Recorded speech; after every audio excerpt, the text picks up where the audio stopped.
અમદાવાદ શહેરને હરિયાળું બનાવવા માટે વૃક્ષારોપણ કરવામાં આવી રહ્યું છે। આ વચ્ચે એક મોટો રિપોર્ટ સામે આવ્યો છે। સાઉથ ઈસ્ટ એશિયાના રિપોર્ટ અનુસાર અમદાવાદ શહેરના 13 વોર્ડના ગ્રીન કવરમાં ઘટાડો થયો છે। વર્ષ 2012ની સરખામણીમાં વર્ષ 2024માં ઘણો ઘટાડો થયો છે। કોંગ્રેસે અમદાવાદ મહાનગરપાલિકાના mission for a million tree પર સવાલો ઉઠાવ્યા છે। સાથે જ કોંગ્રેસ કાઉન્સિલરે અધિકારીઓ પર ભ્રષ્ટાચારનો આક્ષેપ કર્યો છે। આજે અમદાવાદના કરદાતાના કરોડો રૂપિયાથી છેલ્લા 10 વર્ષથી મિશન મિલિયનના બહાના હેઠળ રૂપકડા નામ આપીને અમદાવાદના નગરજનોને છેતરવામાં આવી રહ્યા છે। આ ગ્રીન પોલિસી ઇકલી સાઉથ ઈસ્ટ એશિયા દ્વારા તૈયાર કરવામાં આવી છે। એના દ્વારા આપણને જાણવા મળ્યું છે કે ગ્રીન કવર જે છે અમદાવાદનું એ કયા વોર્ડમાં કેટલું છે એના પરથી આપણને જાણવા મળ્યું છે કે કુલ 13 વોર્ડ એવા છે જેને આપણે આઈડેન્ટિફાઈ કર્યા છે કે જેની અંદર ગ્રીન કવર 2014થી શરૂ કરીને 2024 સુધીમાં માઇનસમાં ગયું છે। શક્તિપીઠ અંબાજીમાં ભાદરવી પૂનમના મેળાને લઈ વિવિધ વિભાગના વહીવટીતંત્ર સજ્જ બની રહ્યું છે। જિલ્લાના ફૂડ અને ડ્રગ વિભાગ દ્વારા અલગ અલગ 4 ટીમો બનાવી વિવિધ ખાદ્ય ખોરાકીના વેચાણ હોટલોમાં તપાસ કરવામાં આવી છે, તો 20 જેટલી ખાદ્ય ખોરાકીના એકમોની ચકાસણી કરવામાં આવી હતી। ત્યારે ચેકિંગ દરમિયાન એક્સપાયર ડેટ અને વાસી મળેલા ખોરાકનો 50 કિલો જથ્થો નાશ કરવામાં આવ્યો હતો। હજુ પણ વિવિધ વિસ્તારમાં તપાસ કરવામાં આવી રહી છે। ખોરાક અને ઔષધ નિયમન તંત્ર દ્વારા માનનીય કમિશનર સાહેબ તથા જિલ્લા વહીવટી તંત્રની સૂચનાઓ અને કાયદાની કાર્યવાહી મુજબ જે ખાદ્ય ચીજોનો ધંધો કરતા વેપારીઓ છે તેમની આજે એક ડ્રાઈવ રાખવામાં આવી હતી। હોટલ, રેસ્ટોરન્ટ, કરિયાણાની દુકાનો, બેકરીઓ અને સઘન તપાસ કુલ 4 ટીમો દ્વારા બનાવીને કરવામાં આવેલી હતી। આ ઉપરાંત ફૂડ સેફ્ટી વાન પણ સાથે રાખવામાં આવેલી હતી અને સ્થળ ઉપર નમૂનાની ચકાસણી કરવામાં આવેલી હતી। નવરાત્રીનો તહેવાર નજીક આવતા જ ગુજરાતમાં તૈયારી આરંભી દેવામાં આવતી હોય છે। ગત વર્ષે નવરાત્રીમાં પાસને લઈને વિવાદમાં રહેલા સફેદ પરિંદે નવરાત્રીની તૈયારીઓ આરંભી દેવામાં આવી છે। આ વર્ષે 2 દિવસ લક્ઝુરિયસ ગરબાનું આયોજન કર્યું છે। સફેદ પરિંદે દ્વારા 26 અને 27 સપ્ટેમ્બરે લક્ઝુરિયસ ગરબાનું ભવ્ય આયોજન કરવામાં આવ્યું છે, જેમાં 2500 જેટલા ખેલૈયાઓ સફેદ અને ગોલ્ડન ડ્રેસ કોડમાં ગરબે ઘૂમશે, જેમાં વિશાળ ટેમ્પલ તેમજ સેલ્ફી ઝોન અને વીઆઈપી સુવિધાઓ ઉપલબ્ધ છે। એકચ્યુઅલી લાસ્ટ ટાઈમ જે ઇસ્યુ થયો એના લીધે આ વખતે લાસ્ટ ટાઈમ જેનો કે તમે અલગ કરી રહ્યા છે કે કીધું હતું કે 3000 પબ્લિક લાવીશું, અમે 5 થી 6000 પબ્લિક લાવી દીધી હતી અને ઘણો બધો મિસમેનેજમેન્ટ થયું હતું। એટલે આ વખતે પહેલી જ અમે સારી જગ્યા, મોટી જગ્યા અને પહેલી જ અમે ઇન્વાઇટ કરીએ કે જે લોકોને અમારે નામ નંબર્સ બધા હોય કે કેટલા લોકો આવી રહ્યા છે, કેટલા લોકોના નામ છે। સપોઝ કોઈક અંદર એન્ટ્રી લે છે તો લોકોને કમ્પલસરી નામ અને લોકોનું આધાર કાર્ડ લઈને જવાનું એન્ટ્રી થશે। તો એ રીતે આ વખતે પહેલીથી અમે સેફટી રાખી છે। અમદાવાદમાં અત્યાર સુધી થીમ બેઝ ગરબા કોઈએ નહોતા કર્યા, તો અમે એવું પ્લાન કર્યું કે સફેદ જે આપણું પીસનો કલર છે એ કલર આપણે ઇન્ટ્રોડ્યુસ કરીએ, એના અકોર્ડિંગ આપણે થીમ બેઝ ગરબા રાખીએ કે પૂરી અંધારામાં જ્યારે બધા જ વ્હાઇટ કપડામાં ગરબા રમે તો એ બહુ જ મતલબ બહુ જ બ્યુટીફુલ લાગે। એવા એના ઉપરથી અમે કલર રાખ્યો કે આપણે વ્હાઇટ કલરથી ગરબા રમાડશું બધાને।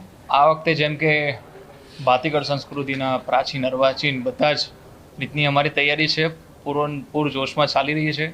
ઓલમોસ્ટ 2-3 કલાકના રિહર્સલ ચાલી રહ્યા છે અને બહુ જ અમે તૈયારી સાથે બેઠા છીએ અને ખેલૈયાઓને ખૂબ મજા કરાવીશું। લોકનૃત્યના ગીતો, રાહડા છે, સુગમ ગીતો છે, પ્રાચીન અર્વાચીન બધા જ અમે પ્રોવાઈડ કરીશું। રામનગરી અયોધ્યા જવા માટે હવે ભાવનગરના લોકોને સીધી ટ્રેન મળશે અને રેલવે મંત્રી અશ્વિની વૈષ્ણવના હસ્તે ભાવનગરથી અયોધ્યાની સીધી ટ્રેનનું પ્રસ્થાન કરવામાં આવ્યું। તો ભાવનગર રેલવે ટર્મિનસ સ્ટેશન પરથી ભાવનગર અયોધ્યા સાપ્તાહિક ટ્રેનને લીલી ઝંડી આપવામાં આવી। કાર્યક્રમમાં 3 કેન્દ્રીય મંત્રી ઉપસ્થિત રહ્યા હતા। આ સાથે ભાવનગરથી પુણે, રીવા, રાયપુર અને જબલપુર 3 ટ્રેન સેવાઓની લીલી ઝંડી આપવામાં આવી હતી। રેલ મંત્રીએ ભાવનગર, પોરબંદર, રાજકોટ માટે પણ રેલવેના વિકાસ કામોની કામગીરી અંગે પણ માહિતી આપી હતી। ભાવનગરીથી અયોધ્યાને જોડતી વીકલી ટ્રેનનો આજે દેશના રેलवे मंत्री शुभारंभ कराया है।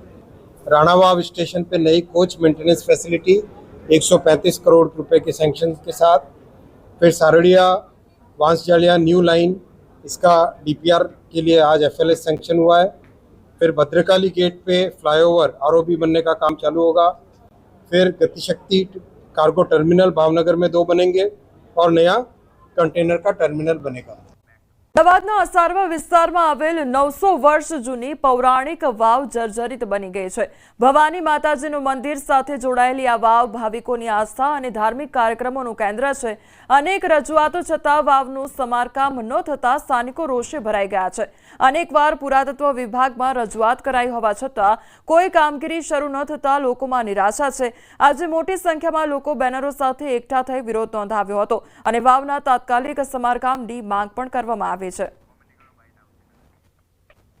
તો સતત લોકો દ્વારા વિરોધ કરવામાં આવી રહ્યો છે, તો સમારકામ કરાવવામાં આવે તેવી માંગ પણ લોકો દ્વારા કરવામાં આવી રહી છે, કારણ કે આ જે પૌરાણિક વાવ છે તે અત્યારે જર્જરિત હાલતમાં જોવા મળી રહી છે. નગરમાં 10 થી વધુ સોસાયટીના રહીશો હાલાકી ભોગવી રહ્યા છે. બાયપાસથી શહેરને જોડતો મુખ્ય રસ્તો ખોદકામ પછી 1 મહિના કરતાં વધુ સમયથી અધૂરો છે. ચોમાસામાં પાણી ભરાતા વાહનો ફસાઈ જાય છે. વિદ્યાર્થીઓને મુશ્કેલીનો સામનો કરવો પડી રહ્યો છે. સ્થાનિકોની માંગ છે કે તંત્ર તાત્કાલિક નવીનીકરણનું કાર્ય શરૂ કરે અને કફોડી હાલતથી રાહત આપે. ચોમાસાના કારણે બંધ રાખવામાં આવ્યો હતો, તો જ્યારે ચાલુ કર્યો ત્યારે ચોમાસું જ હતું અને આગળ અહીંયા તો ખાડા છે જ, પણ આગળ તમે જોઈશો તો આગળ પણ ઘણા બધા ખાડા છે. લોકોના ઘરના આંગણા સુધી ખાડા ભરેલા છે. અત્યારે વરસાદ નથી છતાંય આ સ્થિતિ છે. ચાલુ વરસાદે અમે જોયેલું છે 3 થી 4 જણા સ્લીપ થઈ ગયેલા છે. અમે દોડીને અહીંના જે લોકો છે એમને ઊભા કરેલા છે. અહીંયા ઘણા લોકોને ખૂબ હાલાકી ભોગવવી પડે. તો વહેલી તકે નગરપાલિકાને મારી નમ્ર વિનંતી છે કે જે કંઈ કોમન પ્લોટો બી પડ્યા છે એની અંદર પાણી ભરાય છે. જે કોમન પ્લોટોની અંદર મચ્છર થાય છે ને મેલેરિયા થાય છે ને લોકો બીમાર પડે છે, તો વહેલી તકે એ કોમન પ્લોટોમાં બી લોકોને નોટિસ આપી અને કમસે કમ એ પ્લોટોની પ્લીટ ભરાવડાવી દેવી, જેથી કરીને પાણી ન ભરાય અને રોગચાળો ન થાય. અમને તો બહુ ગંદકી, બહુ જીવજંતુ અમારા ઘરમાં ગરી જાય છે. આ રસ્તાની કંઈક સગવડ કરો. મહાપાલિકા વાળાએ ખોદીને તો બહુ મૂક્યું હતું, પછી બંધ કરી દીધું કામ. અમારે તો માંગણી એવી છે, અમારે રોડ હરખા કરાવો, અમારે પાણી ગરી જાય છે ઘરમાં, એ બધી અમારી માંગણી છે. શહેરમાં ગત 24 જુલાઈએ ફઈ ભત્રીજી ગુમ થયા હોવાની ફરિયાદ નોંધવામાં આવી હતી અને આ સમગ્ર મામલે ફોઈએ જ ભત્રીજીનું અપહરણ કર્યાનો ખુલાસો થયો છે. ગુમ થવાના પ્રકરણમાં પોલીસે લાપતા ફોઈ અને ભત્રીજીને ઇન્દોરથી શોધી કાઢ્યા હતા અને આ મામલે ઊંડાણથી તપાસ કરતા ચોંકાવનારી હકીકત બહાર આવી હતી. યુવતીએ પોતાના ભાઈ પાસેથી વારસાઈ મિલકતમાં ભાગ મેળવવા માટે વકીલ સાથે મળી અપહરણનો કારસો ઘડ્યો હતો. પહેલા તો આ ચાલાક યુવતીએ પોલીસને પણ ગુમરાહ કરી હતી. તેમણે એવું કહ્યું હતું કે તેઓ જ્યારે રેસકોર્સ નજીક હતા ત્યારે કોઈ બુકાનીધારી શખ્સ દ્વારા છરીની અણીએ અપહરણ કરવામાં આવ્યું હતું. હાલ આરોપીની પોલીસે અટકાયત કરી છે, તેમજ આરોપી વકીલને શોધવા ચક્રો ગતિમાન કરવામાં આવ્યા છે.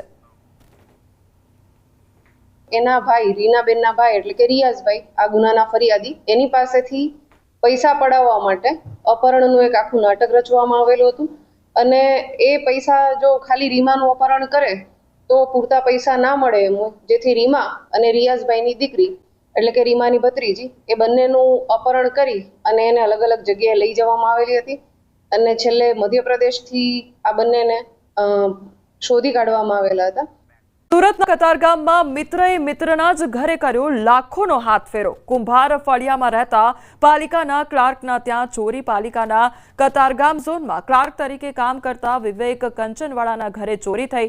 બચત અને પગારના જમા રૂપિયા સહિત સોનાના ઘરેણાની ચોરી કરવામાં આવી. ઘરે વારંવાર અવરજવર કરતા મિત્ર કેયુર પટેલે હાથ ફેરો કર્યો તો ગોવા જઈ શરાબ અને શબાબમાં રૂપિયા ઉડાવ્યા અને શંકા જતા વિવેકે કતારગામ પોલીસ મથકમાં ફરિયાદ નોંધાવી હતી, જ્યાં પોલીસે ગુનો નોંધી તપાસ કરી હતી. પોલીસનો આખરી પૂછપરછમાં મિત્ર કેયુર ભાંગી પડ્યો હતો. પોતાના જ મિત્ર વિવેકના ઘરે હાથ ફેરો કર્યાની કબૂલાત કરતા ધરપકડ કરવામાં આવી, તો વધુ તપાસ કતારગામ પોલીસે હાથ ધરી છે. સુરત ડિંડોલીમાં પોલીસનું ડ્રોનથી પેટ્રોલિંગ હાથ ધરવામાં આવ્યું છે. તહેવારોને ધ્યાનમાં રાખી સઘન પેટ્રોલિંગ કરવામાં આવ્યું છે. અસામાજિક તત્વો પર પોલીસની ચાંપતી નજર જોવા મળી રહી છે. 50 પોલીસ કર્મચારીઓ પેટ્રોલિંગમાં જોડાયા છે તો ફૂડ પેટ્રોલિંગ અને નાઇટ કોમ્બિંગ હાથ ધરવામાં આવ્યું છે. શકમંદો વાહનોની તપાસ અને પૂછપરછ પણ કરવામાં આવી રહી છે. તો 50 પોલીસ કર્મીઓની ટીમ દ્વારા આ ફૂડ પેટ્રોલિંગ હાથ ધરવામાં આવ્યું છે તો નાઇટ કોમ્બિંગ પણ હાથ ધરવામાં આવી રહ્યું છે. આ તરફ શકમંદો તેમજ વાહનોની તપાસ પણ હાથ ધરવામાં આવી છે અને પૂછપરછ પણ કરવામાં આવી રહી છે. તો ડિંડોલી વિસ્તારના દ્રશ્યો સામે આવ્યા છે કે જ્યાં પોલીસ દ્વારા ડ્રોન મારફતે પણ પેટ્રોલિંગ કરવામાં આવી રહ્યું છે.